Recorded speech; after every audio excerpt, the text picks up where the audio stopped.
Chapter 1. The Call. Manchester, New Hampshire, was a city that wore its scars quietly.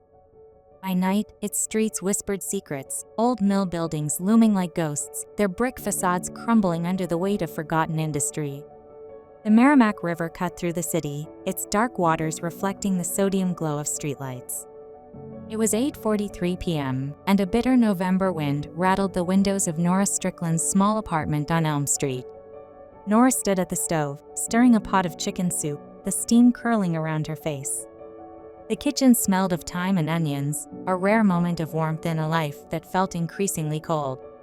At 29, Nora was all sharp edges and sharper thoughts, her hazel eyes scanning the world like a computer processing code.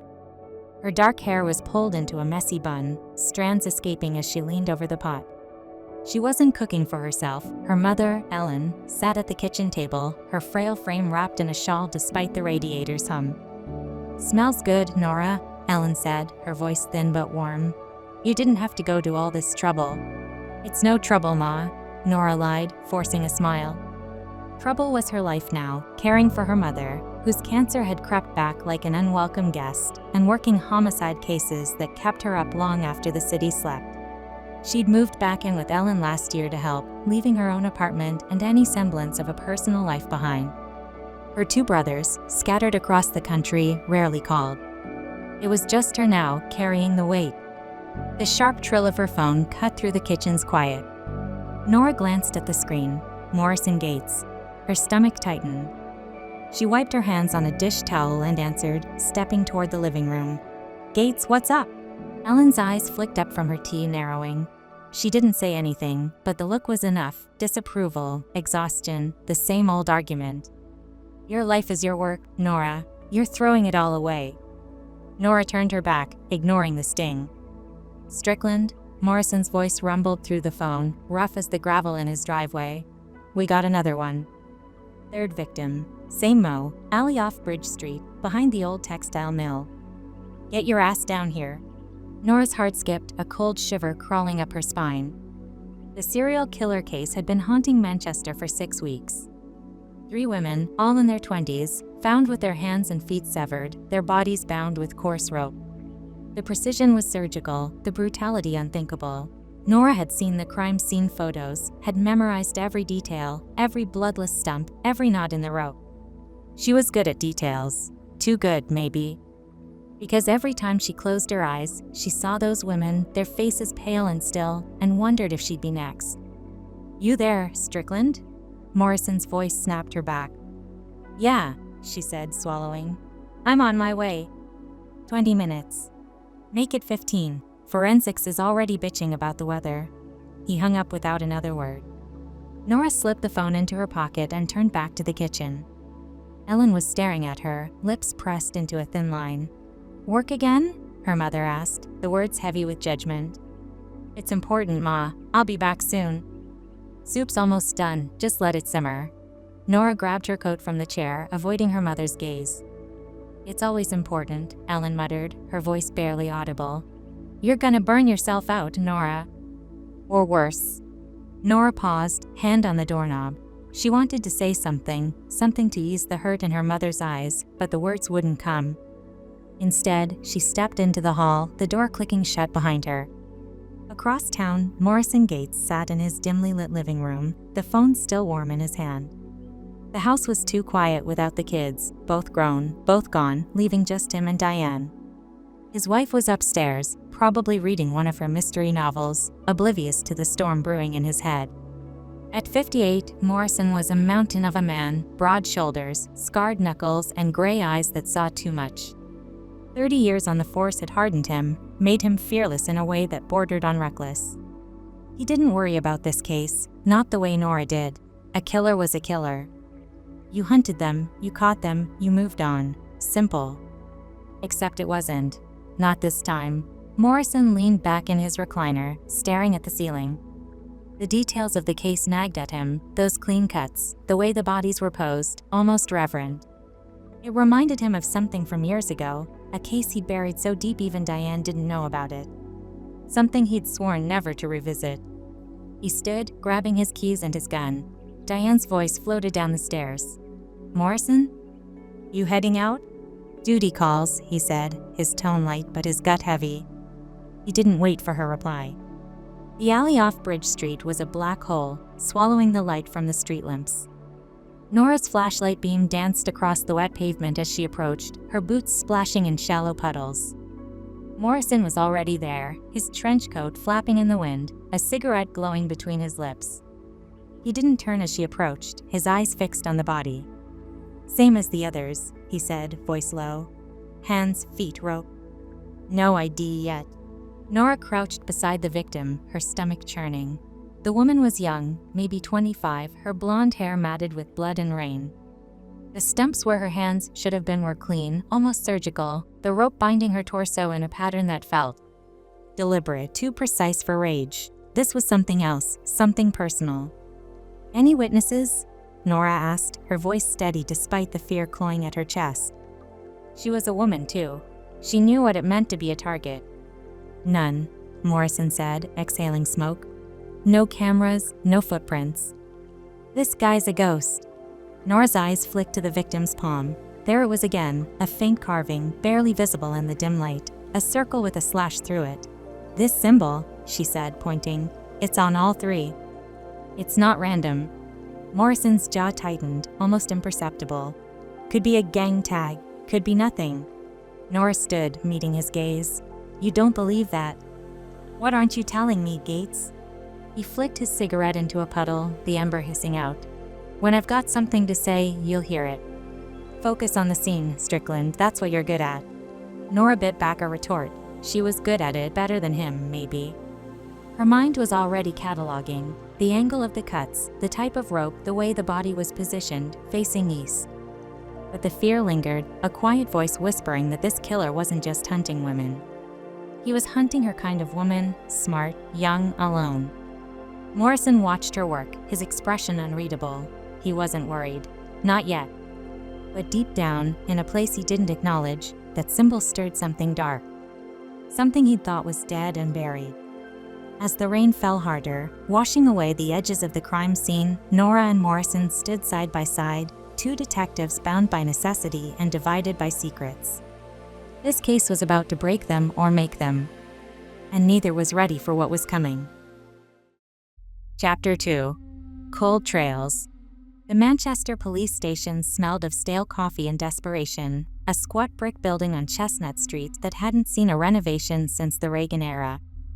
Nora sat at a desk in the homicide bullpen, surrounded by stacks of case files and a flickering fluorescent light that buzzed like a dying insect.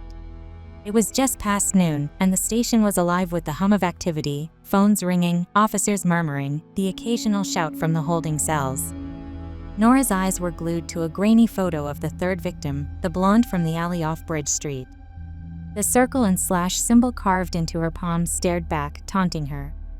She'd been at it for hours, cross-referencing victim profiles, looking for patterns.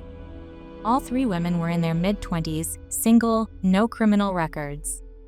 No apparent connections, no shared workplaces, no mutual friends, no overlap in their social lives.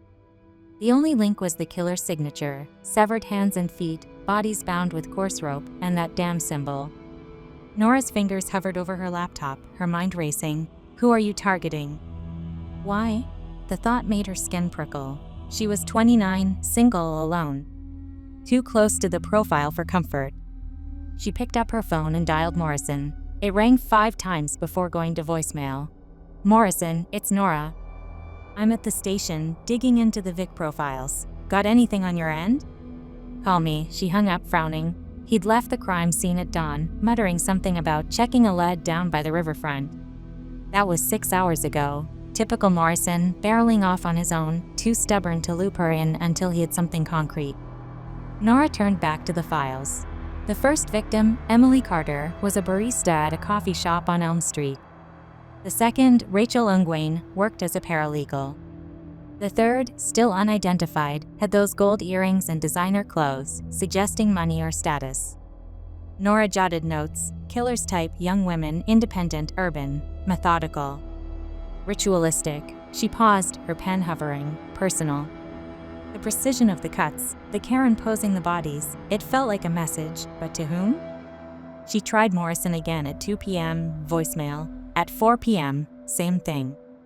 By 6 p.m., as the station's windows darkened and the bullpen thinned out, Nora's frustration boiled over.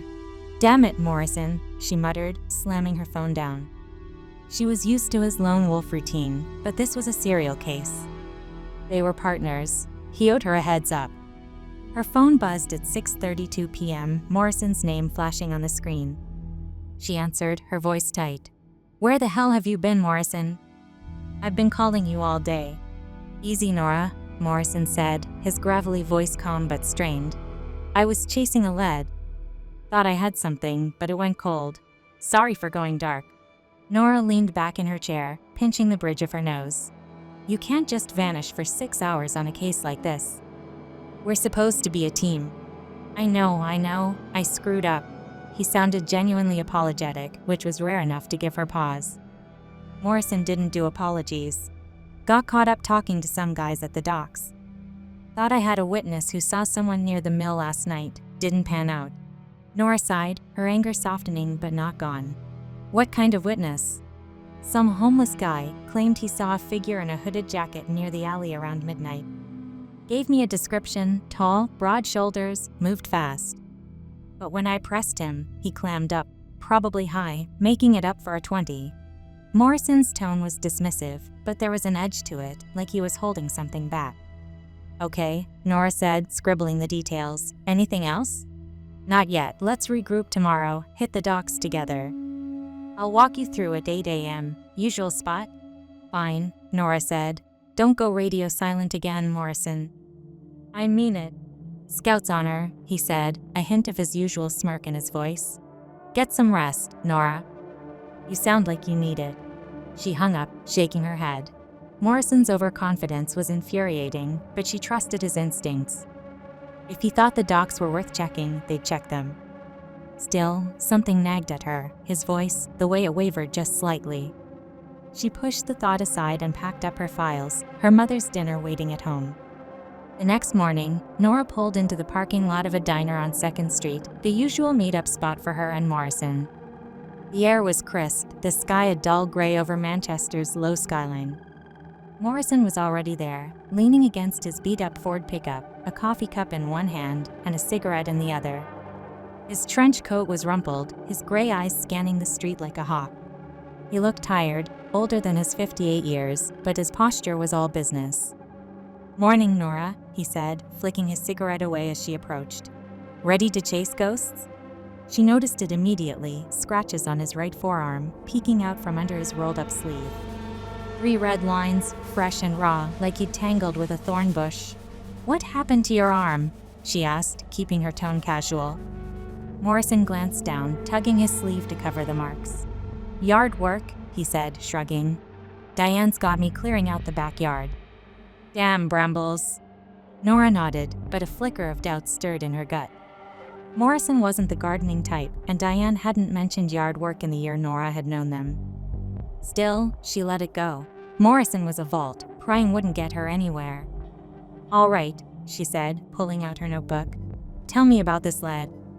What are we looking for at the docks?" Morrison took a sip of his coffee, his eyes narrowing. "The guy I talked to said he saw someone carrying a duffel bag, moving toward the river. Could be nothing, but the timing fits. If our killer's dumping evidence, the Merrimack's a good spot. Currents are strong, and the banks are quiet at night." Nora nodded, her mind already working. "We'll need to check for security cameras, maybe talk to the dock workers. If this guy's as careful as he seems, he's not leaving bodies near the dump site. He's got a system." Morrison grunted, a faint smirk tugging at his lips. "That's why I keep you around, Nora. You think like a killer." She shot him a look. "And you act like one's never gonna touch you. One of these days, your luck's gonna run out, Morrison." He chuckled, low and rough. "Not today. Come on, let's move." As they climbed into his truck, Nora glanced at his arm again, the scratches now hidden under his sleeve. Yard work, she thought, but the doubt lingered, sharp as the killer's blade. The docks were waiting, and so was the truth, buried somewhere in the shadows of Manchester, where Morrison's secrets and the killer's trail were starting to feel dangerously close. Chapter 3. Shadows Deepen. The Merrimack River churned under the gray morning sky, its waters dark and restless as Morrison's truck rattled along 2nd Street toward the Manchester docks. Nora sat in the passenger seat, her notebook open on her lap, but her eyes kept drifting to Morrison. His hands gripped the steering wheel, knuckles scarred and steady, but she couldn't unsee those scratches on his forearm, 3 red lines, now hidden under his sleeve. "Yard work," he'd said. Nora wasn't buying it, not anymore. Morrison was humming to himself, some old rock tune she didn't recognize, his gray eyes fixed on the road. He hadn't mentioned the dock sled again, not since they left the diner, and that silence gnawed at her. Morrison was a bulldog. Once he had a scent, he didn't let go. So why was he so cagey about this witness? And why had he gone dark for 6 hours yesterday? Nora's mind, sharp as ever, started connecting dots she didn't want to see. 30 years on the force, countless cases, a man who didn't flinch at blood or blades. What was he hiding? "Got something on your mind, Nora?" Morrison asked, not taking his eyes off the road. His voice was casual, but there was an edge to it, like he'd caught her staring. She forced a neutral tone. "Just the case. 4 victims in 6 weeks. We're missing something." He grunted, a sound that could mean anything. "We'll find it." "Always do." His confidence, usually a comfort, felt hollow today. Nora turned her gaze to the window, watching the old mill buildings blur past. Manchester was a city of ghosts, abandoned factories, forgotten lives. Perfect hunting ground for a killer, or a cop with secrets. Her phone buzzed, shattering the tension. She glanced at the screen. Dispatch. Her heart sank. "Strickland," she answered, her voice tight. "Detective Strickland, we've got another body," the dispatcher said, her voice clipped. "Female, alley off Pine Street, near the old brewery. Same mo as the others, patrols securing the scene." Nora's stomach twisted. Another one. So soon. "We're on our way," she said, hanging up. She turned to Morrison. "Pine Street, 4th victim, same deal." Morrison's jaw tightened, but he didn't look surprised. "All right," he said, swinging the truck into a U-turn. "Docks can wait." Nora studied him, her pulse quickening. No shock, no urgency, just that calm, unshakable Morrison gaits. Most cops would be rattled by a 4th body in a serial case, but Morrison? He was a rock, or maybe he already knew. The alley off Pine Street was a narrow slit between crumbling brick walls, the air thick with the stench of rotting garbage and damp asphalt. Yellow tape fluttered in the wind, and a young officer, Officer Daniels, Nora recognized, stood guard, his face pale. "Detective Gates, Detective Strickland," he said, nodding. It's bad." Morrison brushed past him without a word, his trench coat flapping. Nora followed, her flashlight cutting through the morning gloom. The body lay near a rusted fire escape, post like the others, arms and legs ending in bloodless stumps, torso bound with coarse rope, blonde hair fanned out like a halo. The circle and the symbol was carved into her palm, shallow but deliberate. Nora's breath caught. The victim was young, maybe 24, her face frozen in a look of quiet resignation. "Same guy," Morrison said, crouching beside the body. His voice was steady, but his fingers twitched, like he was itching to move. No defensive wounds. No struggle. She knew him, or he was fast. Nora nodded, her eyes scanning the scene. No blood spatter, no footprints, just like the others. The killer was a ghost, leaving only bodies and that damn symbol. She glanced at Morrison, who was studying the rope knots with an intensity that felt off, too focused, like he was seeing something she wasn't. "Anything from forensics yet?" she asked Daniels, who hovered nearby. "Not yet, Detective Strickland," he said. "They're on their way." Rain last night probably didn't help. Nora's mind raced. 4 women, all young, all alone. The killer was escalating, the gap between murders shrinking. She felt the weight of her own vulnerability, 29, female, no husband, no kids. Just like them. She pushed the thought down, focusing on the details. The rope was the same, thick and coarse, the kind used for heavy cargo. The docks, she realized. Morrison's lead. Was it a coincidence? "Gates," she said, using his last name to keep it professional in front of Daniels. "We need to check the docks now. This rope, it's maritime, could tie back to your witness." Morrison stood, brushing dirt off his knees. Yeah. Let's wrap this up and head there. His tone was clipped, and he avoided her eyes. Nora's suspicion flared. She stepped closer, lowering her voice. Morrison, you sure you're okay? You've been off. He met her gaze, his gray eyes cold. I'm fine, Nora. Just tired. Let's do our job. She didn't push, but her gut screamed that something was wrong.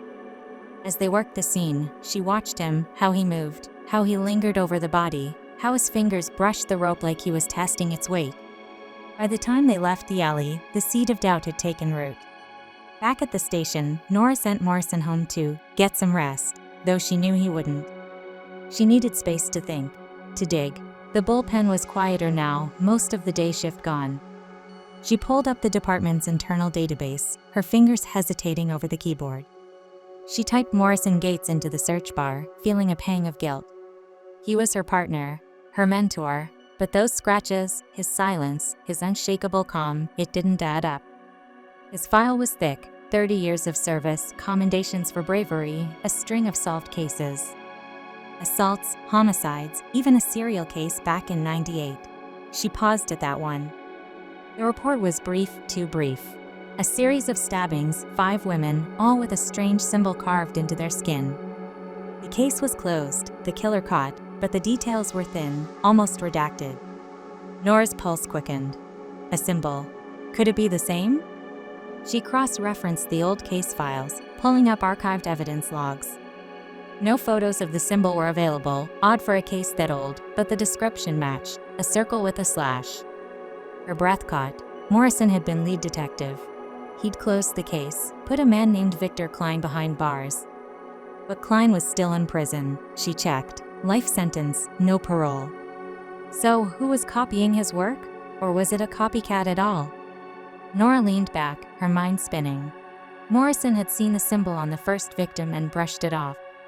Gang tag, maybe. No way. He knew something. And those scratches, yard work didn't leave marks like that. Not so fresh, not so precise. She thought of calling him, confronting him, but her phone stayed dark. Instead, she printed the case summary and tucked it into her bag. She'd watch him tomorrow at the docks. Closely. As she left the station, the Manchester night closed around her, cold and heavy. The killer was out there, hunting. And now, Nora wasn't sure if her greatest threat was the monster in the shadows, or the man she called her partner. Chapter 4. Cracks in the Facade.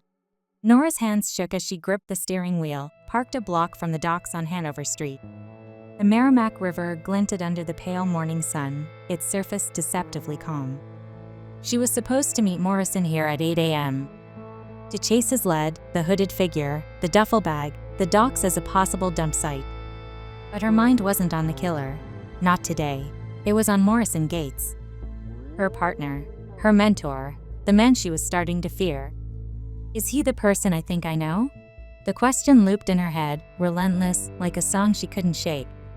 Those scratches on his arm, his 6-hour silence, the way he dismissed the circle and slash symbol, she couldn't let it go.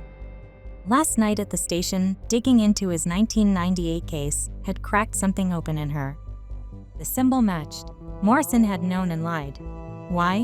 What was he hiding? Her phone buzzed. A text from Morrison, running late. Meet me at the west end of the docks, near the old warehouse. 8:30. Nora stared at the message, her pulse quickening. Late again. Another excuse. She typed a quick OK and tossed the phone onto the passenger seat. Her notebook lay open beside it, scribbled with notes from last night's research. Victor Klein, 1998, 5 women, stabbings, symbol, Morrison lead detective.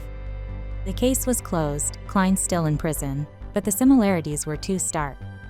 And Morrison's calm, his unshakable confidence, it wasn't just experience. It felt like control.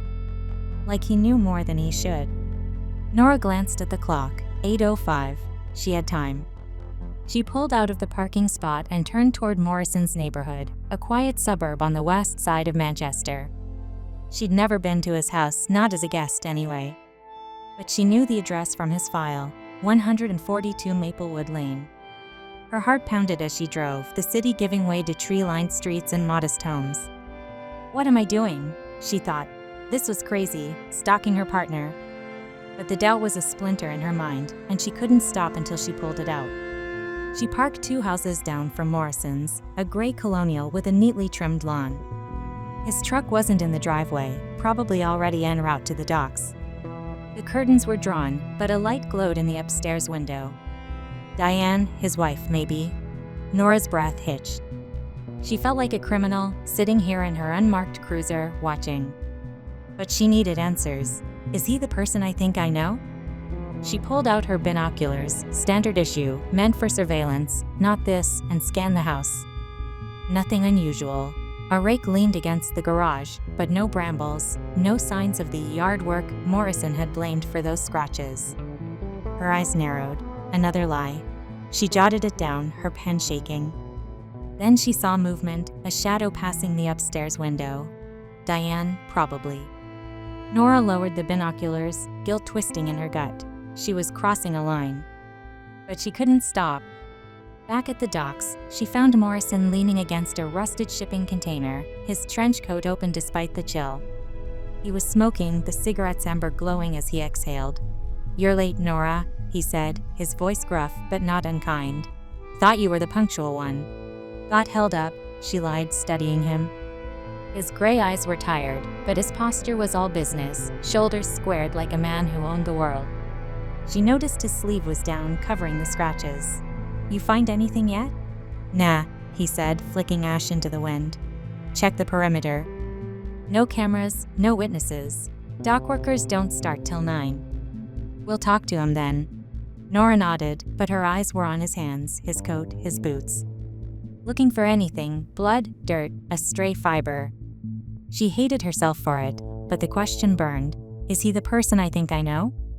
She followed him along the riverbank, half listening as he pointed out where his witness had seen the hooded figure. Her mind was elsewhere, replaying every moment of their partnership.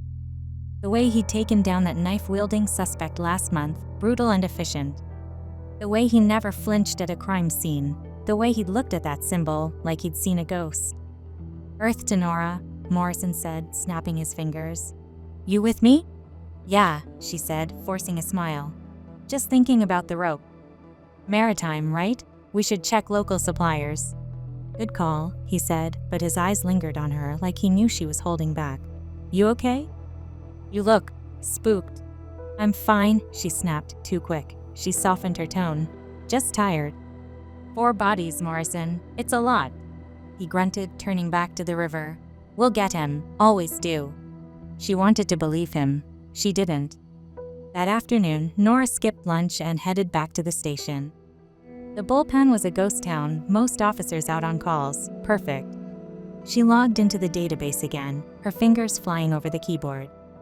This time, she dug deeper. Morrison's personnel file was clean, too clean. No disciplinary actions, no complaints, just a string of solved cases and commendations. But she wasn't looking for the official story. She wanted the gaps. She pulled up property records, cross-referencing Morrison's name. The house on Maplewood Lane was his only listed address, bought in '92 with Diane. No secondary properties, no rentals. She checked his financials, nothing flagged, but she didn't have clearance for bank records. Yet, she made a note to call a contact at the DMV later, see if Morrison had any unregistered vehicles. A killer this careful might have a second car, something off the books. Then she went back to the 1998 case. Victor Klein's file was a dead end, convicted, sentenced, still in Concord State Prison. But the case notes mentioned a second detective, a name redacted. Why? She searched internal archives, pulling up old duty rosters. In '98, Morrison's partner was a detective named Paul Hargrove. Retired now, living in Nashua. Nora scribbled his name and address. If anyone knew what Morrison was like back then, it was Hargrove. Her phone buzzed, a text from her mother. "Dinner's in the fridge." "Don't stay out too late." Nora ignored it, her mind racing. She opened a new tab and searched Morrison's name in the public records database. Nothing unusual, marriage license, property taxes, a speeding ticket from 04. But then, buried in a newspaper archive from 1999, she found it. A small article about a community award for Morrison. Hero cop closes serial case. The photo showed a younger Morrison, smiling tightly, shaking hands with the mayor. Behind him, barely visible, was a woman in a crowd, her face blurred but her posture familiar. Nora zoomed in, her heart pounding. The woman wore gold earrings, just like the third victim. It could be nothing. A coincidence, but Nora's gut screamed otherwise. She printed the article, her hands trembling. Is he the person I think I know? The question was a knife now, cutting deeper with every answer she found. That night, after leaving the station, Nora drove back to Maplewood Lane. It was reckless, stupid, but she couldn't stop. She parked farther down the street this time, her cruiser hidden behind a neighbor's van. Morrison's truck was in the driveway now, the house dark except for a faint glow in the basement. She waited, her breath fogging the windshield. At 10:17 p.m., the basement light flicked off and Morrison stepped out the back door, carrying a black garbage bag. He tossed it into a trash can, glanced around, and went back inside. Nora's heart hammered. A garbage bag wasn't evidence, but why the basement? Why so late? She wanted to get out, check the bag, but fear pinned her in place. If Morrison caught her, she didn't finish the thought. Instead, she drove home, the article and her notes burning a hole in her bag. The dark thing she'd found wasn't proof, not yet. But it was a thread, and she'd pull until it unraveled. Morrison Gates wasn't just her partner anymore. He was a question mark, a shadow she couldn't trust. And as Manchester's streets closed around her, Nora knew she was walking a dangerous line, one that might lead to the killer, or to the truth about the men she thought she knew. Chapter 5. The Chill of Doubt. The air in the Manchester police station felt heavier than usual, thick with the hum of fluorescent lights and unspoken tension. Nora sat at her desk in the homicide bullpen, her eyes flicking between case files and the clock. It was 9:15 a.m., and Morrison was late, again. They were supposed to hit the docks an hour ago to follow up on his lead, but he hadn't answered her texts or calls. Her gut churned. He knew. Somehow, Morrison knew she was digging into him, peeling back the layers of his carefully constructed facade. Is he the person I think I know? The question was a pulse now, driving her every move. She'd taken precautions. No more solo meetings with Morrison. She'd insisted on public places, diners, crowded precincts, anywhere with eyes. Last night, after watching him toss that garbage bag, she'd driven home and locked every door, checking the windows twice. The killer's victims were women like her, young, alone, vulnerable. If Morrison was involved, she wouldn't be next. She was too smart for that. But the fear lingered, sharp and cold, like the Merrimack River in November. The bullpen door swung open, and Morrison walked in, his trench coat slung over one arm. His gray eyes locked onto hers, and for a split second, she saw it, a flicker of something dark, calculating. Then it was gone, replaced by his usual smirk. "Morning, Nora," he said, his voice low and deliberate. "Miss me?" She forced a neutral expression, her fingers tightening around her coffee mug. "You're late, Morrison." "Docs were an hour ago." "Got tied up," he said, dropping into a chair across from her. He leaned back, too casual, his gaze never leaving her face. Chief wanted a word. "You ready to work, or are you still playing detective on your own time?" Nora's heart skipped. He knew. The way he said it, the weight behind the words, it wasn't a question. It was a warning. She stood, keeping her desk between them. "Let's go.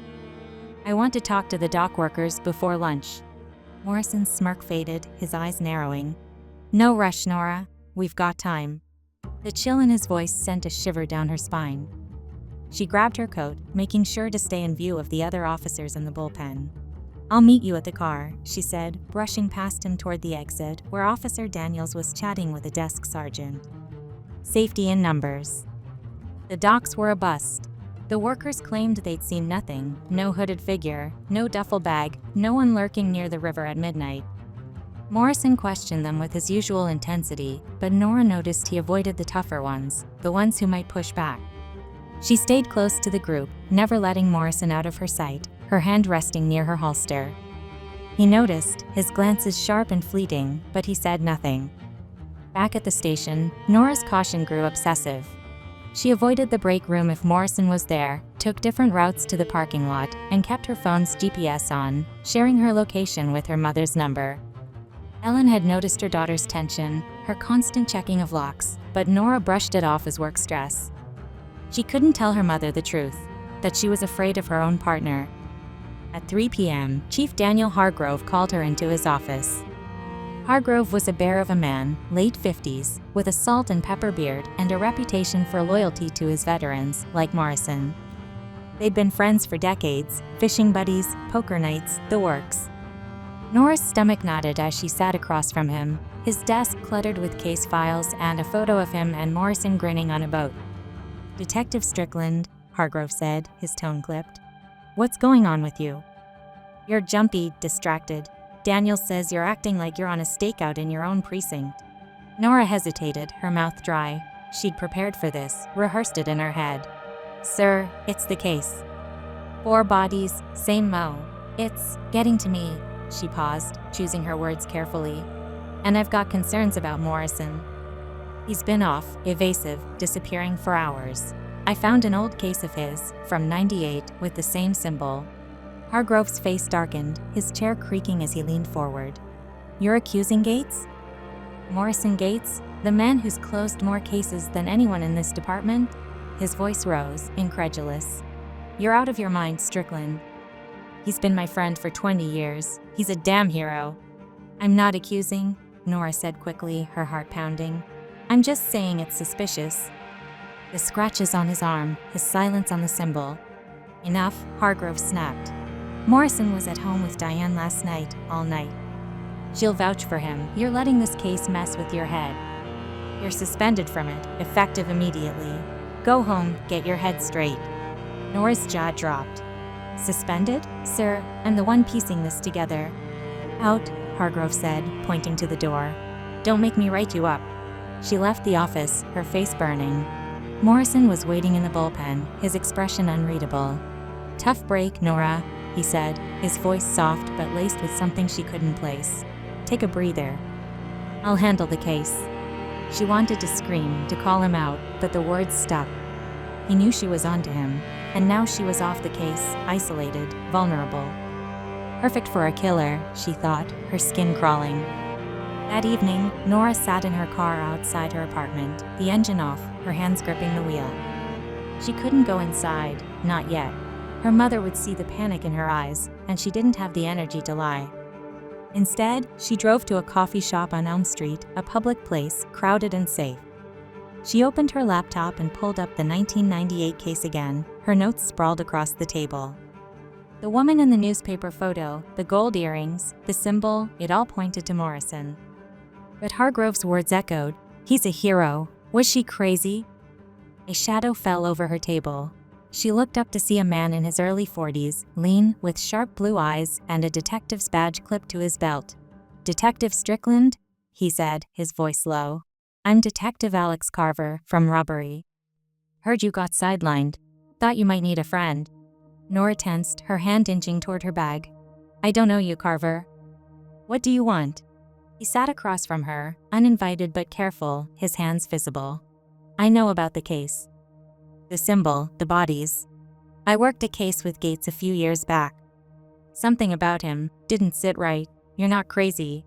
Her breath caught. "What do you mean?" Carver leaned in, his voice barely a whisper. "In '05, we had a missing persons case. Young woman, blonde, gold earrings. Gates was lead. Case went cold, but I saw him burn a file, evidence maybe. Never reported it, didn't have proof, but you're digging into him, aren't you?" Nora's heart raced. Another woman, another connection. "Why are you telling me this?" "Because," Carver said, his eyes steady, "if Gates is dirty, you're not safe.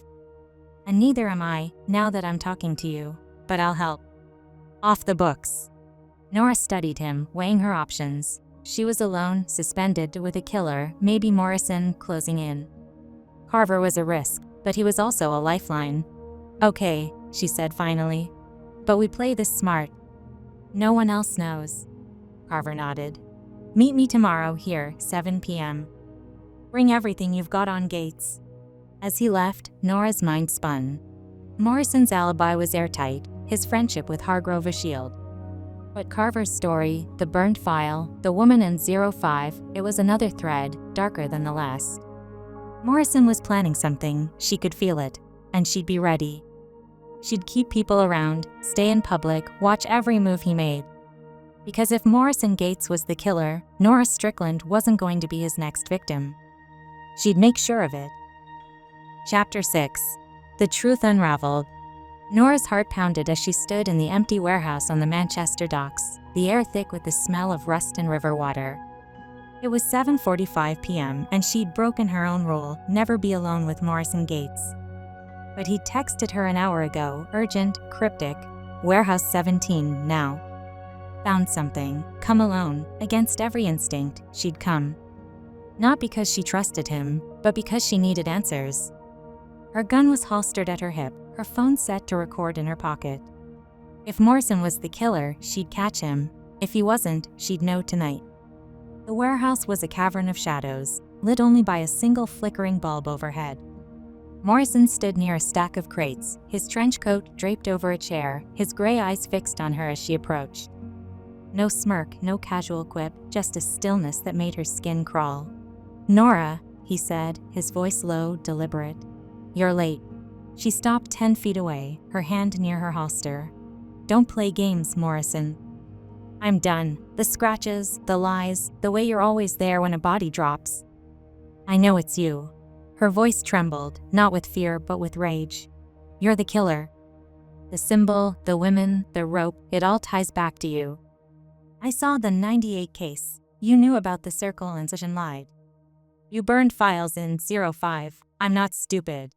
Morrison didn't move, didn't flinch. He just watched her, his face unreadable, like a man staring into a storm. "Go on," he said. "Get it all out." Nora's fists clenched, her voice rising. "You've been playing me for a year. The perfect partner, the hero cop, but those scratches aren't from yard work. You went dark for 6 hours, and a body showed up the next day. You dismissed the symbol like it was nothing, but you knew. You've been too calm, too perfect. I trusted you, Morrison, and you broke that. You're a monster." Her words echoed in the empty warehouse, sharp and raw. She waited for him to deny it, to lash out, to make a move. But Morrison just sighed, running a hand through his graying hair. "You done?" he asked, his voice steady. "Because you're wrong, Nora. Dead wrong, but I get why you think it. I've been waiting for this." She blinked, thrown off. "Waiting?" He reached into his coat pocket, slow and deliberate, pulling out a thick manila folder. "Sit," he said, pointing to a crate. "You want the truth? Here it is, but you're not gonna like it." Nora didn't move, her hand still near her gun. "I'm not sitting, talk." Morrison nodded, like he'd expected that. He opened the folder, spreading its contents on the crate, photos, handwritten notes, old case reports. "I'm not the killer, Nora. Never was. But I've been chasing one for years, not just this case. Longer." He tapped a photo, a grainy shot of Chief Daniel Hargrove at a crime scene, his face tight with something that wasn't grief. "It's Hargrove. He's the one you should be afraid of." Nora's breath caught, her mind reeling. "Hargrove? The chief? You're out of your mind." "Am I?" Morrison's voice was calm, but his eyes burned with something fierce. "I've known Dan Hargrove for 20 years. Best friend, fishing buddy, the guy who'd take a bullet for me. But he's got a darkness, Nora. Always did. Obsessed with killers, their methods, their minds. Back in '98, he was my second on the Klein case. He studied that symbol like it was scripture. After we locked Klein up, I caught him sketching it over and over. Said it was research. I didn't buy it."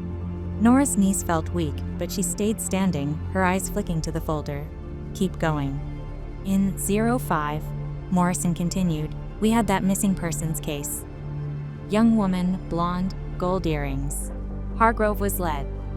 I saw him burn a file, evidence logs, witness statements. Said it was a clerical error. I let it slide because he was my friend.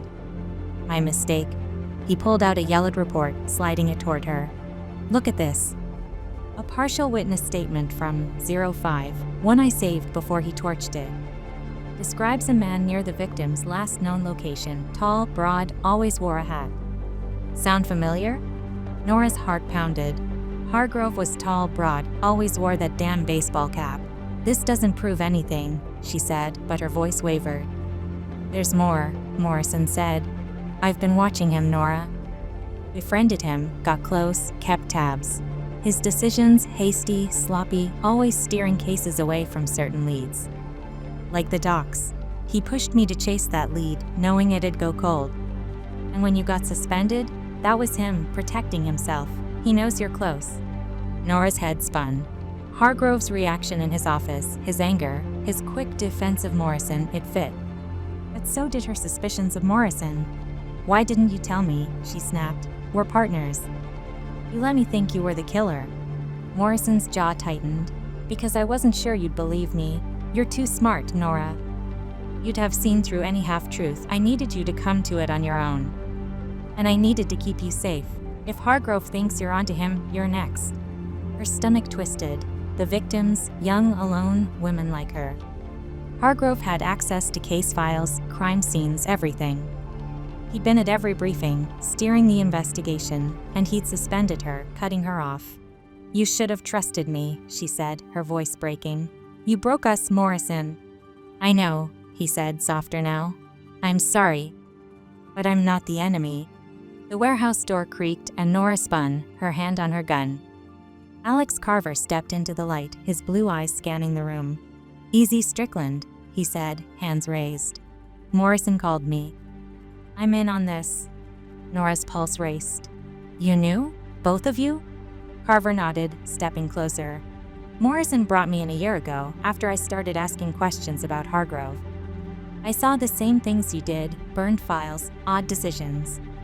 We've been building a case off the books, but we need you, Nora. Your brain, your instincts. Hargrove's careful, but he's slipping. This last body? Too fast, too sloppy. He's getting desperate. Nora looked between them, Morrison, steady and remorseful, and Carver, earnest and sharp. Her trust in Morrison was shattered, but the pieces were shifting, pointing to Hargrove. The symbol, the burned files, the chief's obsession, it fit. What's the plan? She asked, her voice steady despite the chaos in her head. Morrison slid the folder to her. We set a trap. Hargrove's watching you, Nora. You're his type. We use that, draw him out, catch him in the act. But it's risky. You in? She met his gaze, the man she'd accused of murder minutes ago. Her fear hadn't vanished, but it had a new target. Hargrove, the chief. The killer. I'm in, she said. But no more secrets, Morrison. Or I walk. Deal, he said, a faint smile breaking through. Welcome to the team, Nora. Carver nodded, pulling out a map of Manchester's riverfront. Let's get to work. Hargrove's not gonna wait. As the three of them huddled over the map, Nora felt the weight of her mistake and her resolve. Hargrove had been hiding in plain sight, and she'd almost lost herself chasing the wrong shadow.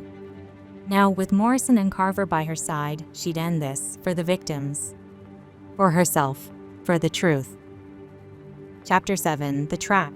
The back room of the Elm Street coffee shop was a makeshift war room, its walls papered with maps, case notes, and grainy photos of Chief Daniel Hargrove. Nora, Morrison, and Alex Carver hunched over a table littered with coffee cups and laptops, their faces lit by the glow of a single lamp. It was 9 p.m., on a frigid Manchester night, the Merrimack River a dark ribbon outside the window. For 3 days, the trio had worked in secret, piecing together a case to bring Hargrove down. Every lead, every scrap of evidence, Hargrove's obsession with the 1998 symbol, the burned files from 2005, his hasty decisions, pointed to him as the killer. But they had to be airtight. Hargrove wasn't just a cop. He was the chief, with power, connections, and a reputation that could bury them. Nora's fingers flew across her laptop, pulling up phone records she'd gotten from a contact at the phone company. Hargrove made 6 calls the night of the 4th murder, she said, her voice low. All to burner phones. No trace, but the timing matches the crime scene window. Morrison nodded, his gray eyes scanning a map of the riverfront. He's been steering us away from the river. Every time we get close, he shuts it down. That's why the dock lead went cold. Alex, nursing a coffee, tapped a photo of Hargrove at a crime scene, his baseball cap pulled low. He's too careful. But this last body was sloppy, too many prints, too much blood left behind. He's cracking. Nora's stomach twisted. The fourth victim, found 2 days ago, had been like the others, hands and feet severed, body bound, circle and slash symbol carved into her palm. But the scene felt staged, almost deliberate. She glanced at her work phone, sitting on the table. They'd been careful, no calls to each other, no texts about Hargrove. But the unease lingered. Is he the person I think I know? The question, once aimed at Morrison, now haunted her thoughts about Hargrove. Unbeknownst to them, Hargrove was watching. The department issued phones, standard for all detectives, had trackers embedded, a security measure Hargrove had pushed through years ago. Every move they made, every meeting, every late-night session, he knew. And he was ready. The call came at 6:17 a.m., the next morning, shattering the quiet of Nora's apartment. She fumbled for her phone, her mother's cough echoing from the next room. "Strickland," she answered, her voice thick with sleep. "Detective Strickland, it's Daniels," the officer said, his tone urgent. "Another body. Female, same Mo. Abandoned cabin off River Road, near the Merrimack. Forensics is en route." Nora's heart sank. A fifth victim. She texted Morrison and Carver, keeping it vague. "New scene, River Road. Meet me." She dressed quickly, ignoring her mother's worried glance, and drove to the rendezvous point, a gas station a mile from the cabin. Morrison and Carver were already there, Morrison in his truck, Carver leaning against a sedan, both looking grim. "Too soon," Morrison said, lighting a cigarette. "He's escalating. Or he wants us there." Nora nodded, her eyes on her phone. "The tracks at the scene," Daniels said, "they're clear. Boot prints, leading to the cabin. It's too easy." Carver's blue eyes narrowed. "A trap? Maybe," Nora said, her mind racing. "But we don't have a choice." "We go in, eyes open."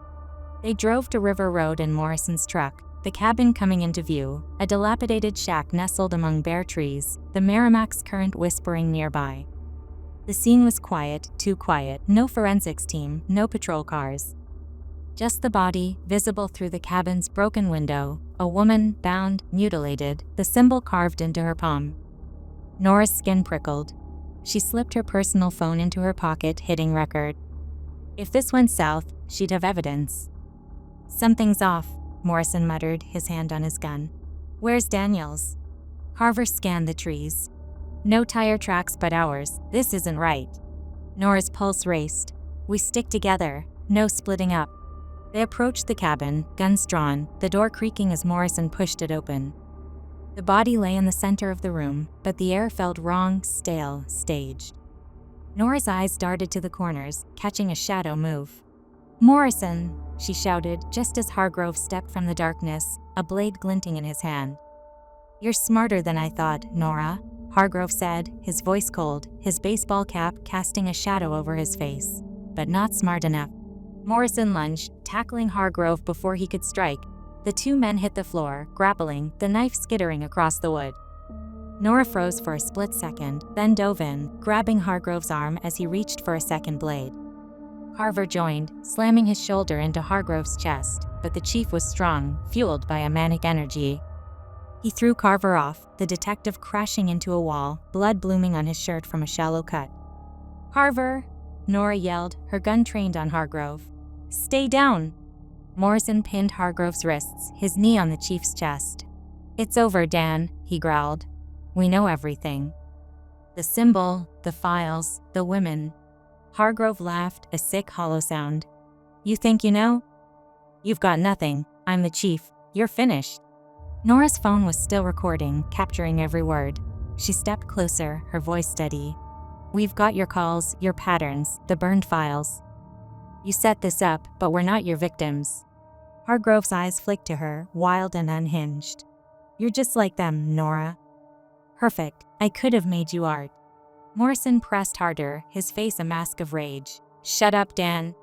Carver staggered to his feet, clutching his side, and grabbed Hargrove's dropped knife. But Hargrove wasn't done. With a surge of strength, he bucked Morrison off, lunging for Nora. She fired, a single shot, clean through his chest. Hargrove staggered, blood spreading across his shirt, and collapsed, his eyes wide with shock. He was dead before he hit the floor. The cabin was silent, save for Carver's labored breathing. Nora lowered her gun, trembling, her phone still recording. Morrison stood, wiping blood from his lip. You okay, Nora? She nodded, her voice hoarse. Yeah, Carver? I'll live, Carver gasped, clutching his side. Get me a medic. Morrison called it in, his voice steady despite the chaos. Officer down, suspect neutralized. River Road cabin, send back up. Nora stopped the recording, her hands shaking. They'd done it.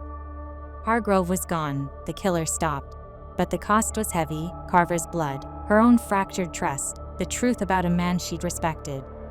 She looked at Morrison, their bond rebuilt but scarred. You should have told me sooner, she said. I know, he said, his gray eyes soft. But we got him, together. As sirens wailed in the distance, Nora, Morrison, and Carver stood in the cabin, the body of the fifth victim a grim reminder of what they'd fought for. Hargrove's reign was over, but Manchester's shadows lingered, and Nora knew they'd carry this night forever. Chapter 8: A New Dawn. 5 months had passed since the night in the cabin, when the truth about Chief Daniel Hargrove shattered the Manchester Police Department. The scars of that case lingered. Nora still checked her locks twice, and the circle and such symbol haunted her dreams, but the city was healing, and so were they.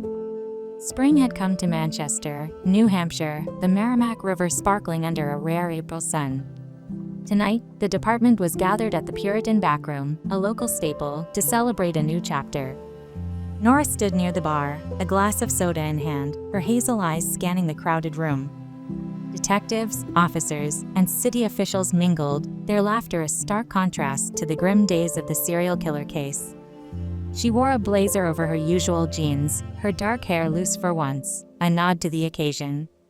Across the room, Alex Carver leaned against a wall, his arms still stiff from the injury he'd taken in the cabin.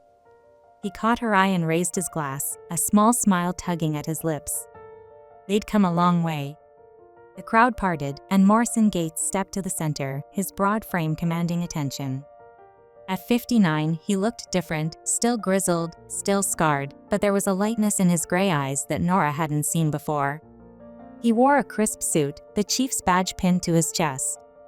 The department had named him interim chief after Hargrove's death, and last week, they'd made it permanent.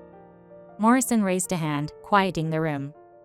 Ladies and gentlemen, he said, his gravelly voice carrying easily. I've been a cop for 30 years. Seen a lot, done a lot, most of it not worth bragging about. Thought I'd be retired by now, sipping coffee on my porch with Diane.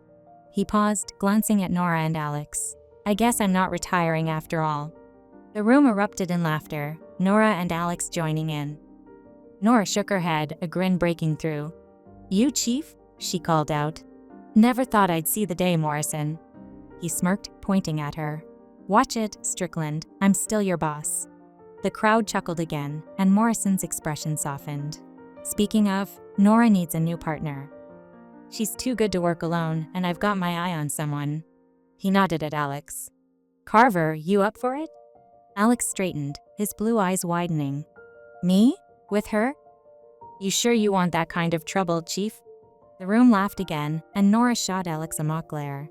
You're lucky I'm in a good mood, Carver. Morrison raised his glass. It's official then. Detective Strickland's been promoted to lead mentor, training the next generation of detectives. And Detective Carver's her new partner. They took down a killer together. Let's see what else they can do.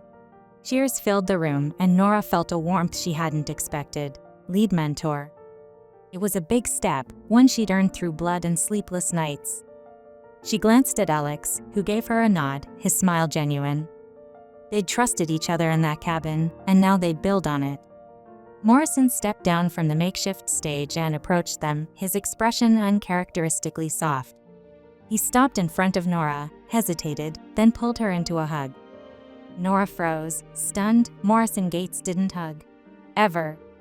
His arms were strong, awkward, like he was figuring it out as he went. Proud of you, Nora, he said, his voice low. You're one of the best. She pulled back, blinking away the sting in her eyes. First hugs, now compliments? Who are you, Morrison?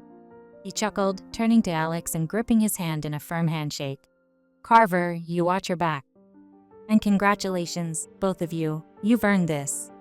Alex winced slightly at the handshake, his injured arms still tender, but he grinned. Thanks, Chief. We'll try not to make your life too hard." "No promises," Nora added, her quick wit sparking. The three of them laughed, a moment of lightness in a city that had seen too much dark. As the celebration wound down, Nora and Alex slipped out, heading to their new department-issued SUV parked outside. The night was cool, Manchester's streets quiet under the streetlights. They climbed in, Alex taking the driver's seat, and paused, looking at each other. "So," Alex said, his tone playful, "we bring down a killer, get promoted, get a cool new car. Now what?" Nora leaned back, a sly grin spreading across her face. "Now? We solve the next case, unless you're scared of a little paperwork, partner." Alex laughed, shaking his head. "You? Joking? That's new." She raised an eyebrow, her voice sharp but warm. "I've done a lot of new things lately." They shared a look, the kind that came from surviving the impossible together. Alex started the engine, the SUV humming to life as they pulled away, heading toward a new case, a robbery homicide on the east side, nothing like the nightmare they'd just ended. Inside the Puritan, Morrison stood by the window, watching the SUV's taillights disappear down Elm Street. For the first time in years, a genuine smile spread across his face, softening the scars and lines of a life spent chasing shadows. Nora and Alex were the future, and he'd done his part to get them there. He turned back to the party, the weight of the past finally lifting, ready to lead Manchester into a new day.